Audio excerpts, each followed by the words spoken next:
রহমানির রহিম। দেখো আমি আর একটা লাউ কাটলাম আজকে 27 তারিখ সেপ্টেম্বরের। দেখো লাউটার শেপ নষ্ট হয়ে গেছে, বেশ ঠান্ডার লাগে আর সাইড ভালো আছে। তারপরে একটা কারি দিব মাশাআল্লাহ। আরও দেখাই আপনারা 2-3 দিন পরে ওটা ফার্মু লাউ মাশাআল্লাহ, এটা খারাপ হয়েছে না। আর দেখি তাও আমার লগে আমার ছেলে আছে নিসা, আরও লাউ পাই কিনা। একটা লাউ আছে, এটাও খারাপ হয়েছে 4-5 দিন পরে।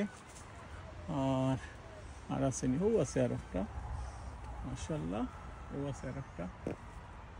যাই হোক শেষ পর্যায়ে পুরো সেপ্টেম্বরেই আমার লাউ ধরছে এবং আছেও।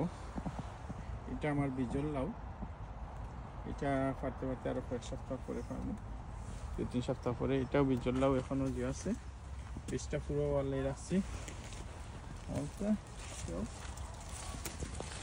এই পর্যন্ত আজকে আমি এই লাউটাও ফেললাম।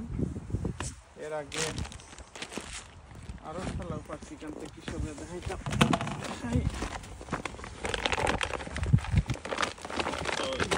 আমার 114 নম্বর এলিফ্যান্টের লাউ, সুন্দর লাউ মাশাআল্লাহ। আর একটা গুল লাউও পারছি, এটা 116টাই পারছি। এই লাউটা 116টাই পারছি। সব ভালো থাকবা, ভিডিওতে লাইক শেয়ার কমেন্ট করবা। আসসালামু আলাইকুম ওয়া রাহমাতুল্লাহি ওয়া বারাকাতুহু।